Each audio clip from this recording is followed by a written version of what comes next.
Hi guys, ituturo ko sa inyo kung paano magbura ng violation sa Facebook page tsaka main profile. Open natin yung Facebook app guys. Tapos, punta lang tayo dyan sa maliit na yan na bilog na yan. Click natin yan para punta tayo sa settings. Yan. Scroll down. Tapos, hanapin lang natin guys yung help and support. Click lang natin yan. Help and support. Tapos, pagka-pindot natin nun guys, hanapin natin yung support inbox. Ayan. Pagka-pindot natin ng support inbox, ayan, wala na. Wala na guys, kasi natanggal ko na. Ituturo ko sa inyo kung paano ko natanggal. Yung alert code guys, wala na rin laman yan. Ayan, pati dyan sa, other. Marami ako dyan, lalo na yung pagpalit-palit ng Facebook page yan. Punta tayo sa Facebook page guys. Pindutin niyo yung maliit na yan na page ko yan eh, ayan. Tingnan na natin yung guys. Tingnan natin kung may mga natitira pang violation.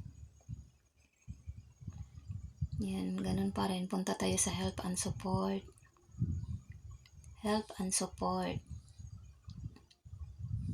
Help and support.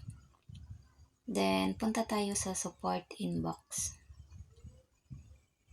Hanapin natin yung support inbox guys. Click lang natin yan.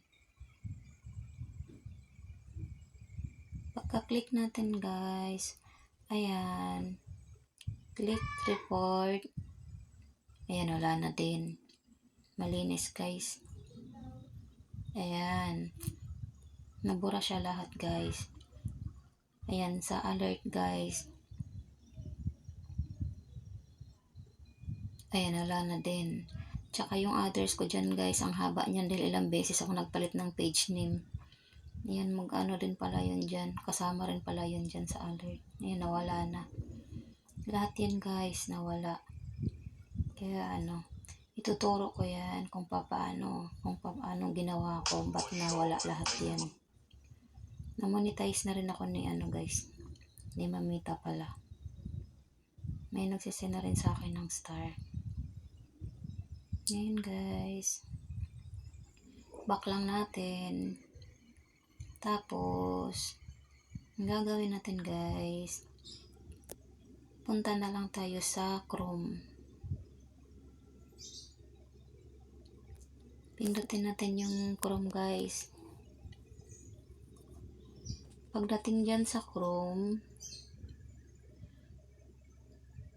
search nyo www.freefacebook.com.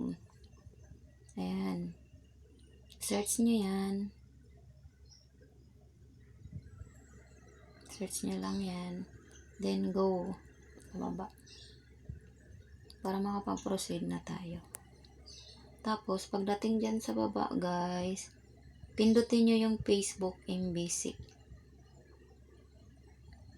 Pindutin nyo yan. Click nyo yan.